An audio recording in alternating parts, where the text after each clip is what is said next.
Ladies, gentlemen, and Rajam of all ages, we've had a good few days between the release of the Abattoir of Zir, and now people have made a ton of progress, and more importantly, the devs have now fully released a hotfix that fixes a number of the issues that people have had with this mechanic. And importantly, this hotfix was released quite quickly after the event itself, with it only being a few days, really. And it's worth noting that as of this point, there is at least one player that has confirmed completed a Tier 24 Abattoir of Zir, but it seems like 25 is such a massive jump up that no one is sure when that will actually be able to be completed, but it probably will be dependent on Tears of Blood levels. So today we're going to talk about the hotfix that we got, the specifics of it now that it has been actually released with proper numbers. We have quite a bit to talk about with the Midwinter Blight event coming in a couple of days as well, including new information that we're actually going to have a full-on new legendary aspect brought into the game, and then we're just going to talk for a bit about how the community at large seems to be reacting to the Abattoir of Zir now that this hotfix has been applied. How has it changed opinions on the event and things like that? First then, let's have a look at the hotfix itself quickly now that it is here,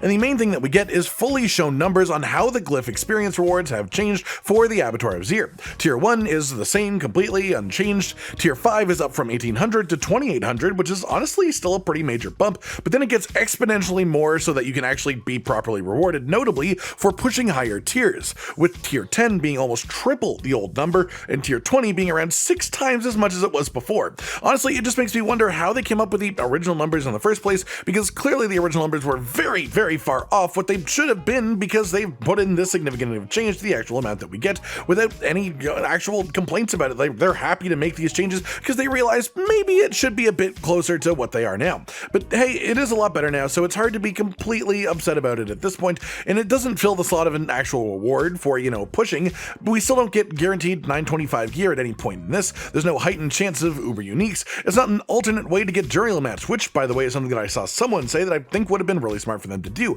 is if they made Duriel summoning materials drop randomly from Abattoir so that these activities sort of fuel each other and give you an actual more efficient loop to farm Duriel for the people that can take on the harder content. An actual more meaningful reward, so to say. But yeah, there's no physical special reward for pushing higher tiers, there's no mount, there's no armor, nothing like that. But now they at least reward meaningful Glyph experience, which means that they can level up your Tears of Blood Glyph faster, which lets you push higher tiers, which will then let you level up your Glyph faster, which you get the idea. It is at least better than it was before. Not to mention that Bloodseekers can no longer be vampiric or suppressors, which is a really solid important change, and then they also dropped the difficulty of the first 10 tiers of the activity to make Tier 1 feel closer to a Tier 90 Nightmare Dungeon instead of a Tier 100, but then it hits the old difficulty again around Tier 10 and above, so they just changed the early scaling, and they have also reduced damage intake in Abattoir just as a whole by 20% across the board, which is part of what is allowing players to push as far as they are now. From what I've seen in the community, these changes are being very well received. They don't make the activity a 10 out of 10 by any means,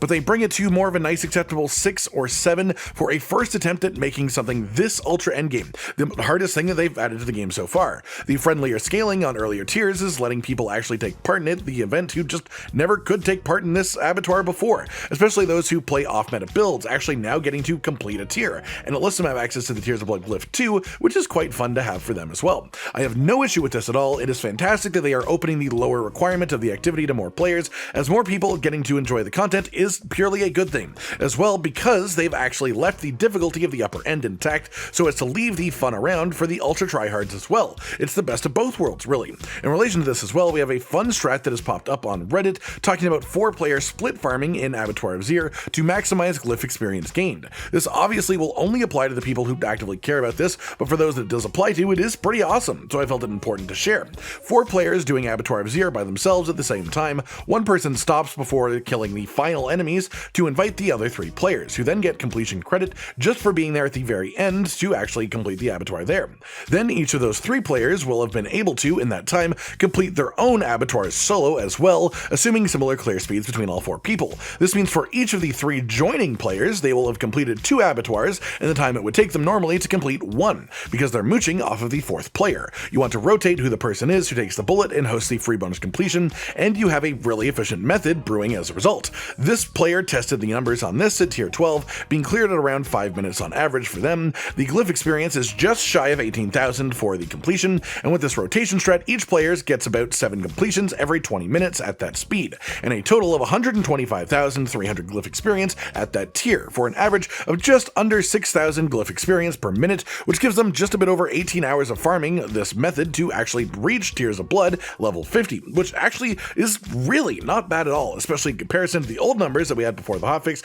which estimated more like 350 hours for the same accomplishments. And this user also maths out the time it would take if you farmed tier 10 instead of 12 for 28 hours, which again is just still so much better than the rates were before. But still, that is quite a time investment. The strat definitely shaves off some time though for anyone who is actually wanting to farm the hell out of the Glyph. Then finally, the Diablo channel itself on YouTube released a 7-minute video about the Midwinter Blight event hitting this coming Tuesday, and they revealed some very important new info. They gave us a lot of details, just the most detailed rundown of this event that we've had so far since they announced it. So we'll round up the info from this as simply as we can. First, we see proper confirmation of the hub for this. There's a little crafting table in this circle that works as a sort of conversion bench, which lets you take one of the 3 drop types and turn them into a currency. The blighted fragments, which come from killing blight fiends around the Fractured Peaks region during the event period, the lost heirlooms, which are dropped by interacting with the little frozen corpse snowmen around the area, and the red cloaked trophy, which is the literal decapitated head of the red cloaked horror, the unique boss from this event,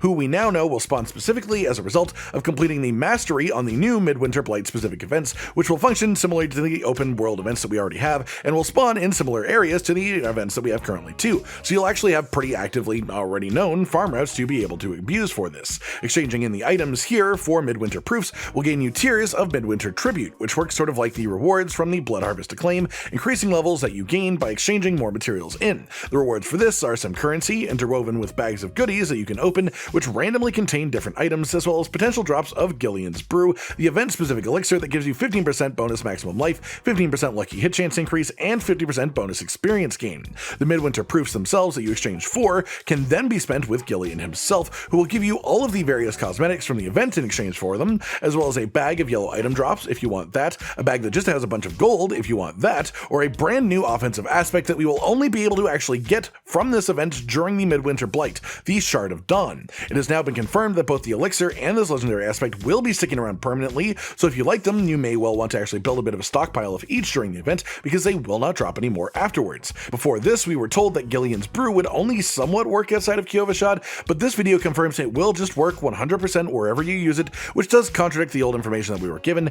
but generally I would believe the pre-made video over a comment in a stream anyways, so these elixirs are now being considered good once again, working in every zone, and of course they are very valuable to actually have and build a stockpile of, because of course people will probably want to buy them from you too. The interesting thing with the aspect itself though is that this will probably be fantastic for specifically farming Midwinter Blight and bad for everything else. The actual description is a bit odd, but for a more proper explanation, when you have this aspect, you will gain an effect called Knight's Grasp with 30 stacks. It goes down 1 stack per second, and once the number reaches 0, you will lose Knight's Grasp and gain 12 seconds of Dawn's Haste, which increases your attack speed by 25 to 35% and your movement speed by 20% for that 12 seconds. After that time ends, you will lose Dawn's Haste and regain Knight's Grasp, and it starts counting down once again. That is the cycle. Under these normal numbers, this is a pretty bad legendary. Think of it compared to something like Rapid or Accelerating Aspect, which can offer much more consistent, almost as strong bonuses, and this is just not good at all in comparison to that. But while empowered by the Midwinter Ward, this timer will tick down 1 extra second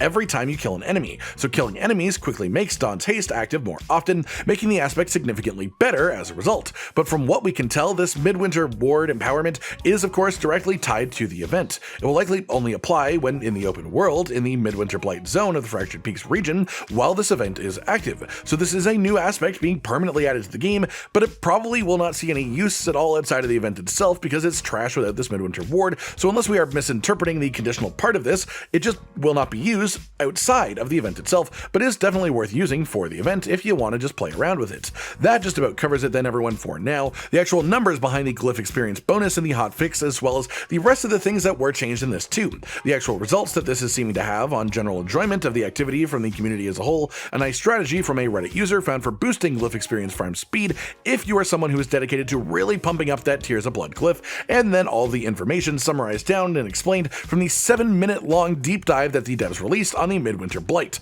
I hope you've enjoyed this then, and hopefully this knowledge will aid you in the coming days. Like if you liked the video, subscribe to the notification bell for more, and most importantly, ladies and gentlemen, until next time, stay sweet. Josh, Cotton, and Hollow with the videos, dropping the humor like a hammer on your tippy toes, bringing entertainment on a daily arrangement to take our insanity and turn it into entertainment. Yes, I said entertainment twice, to reiterate that it is nice to look into your faces on a mostly daily basis when you let us in your homes to make the whole world a stage. Goodbye.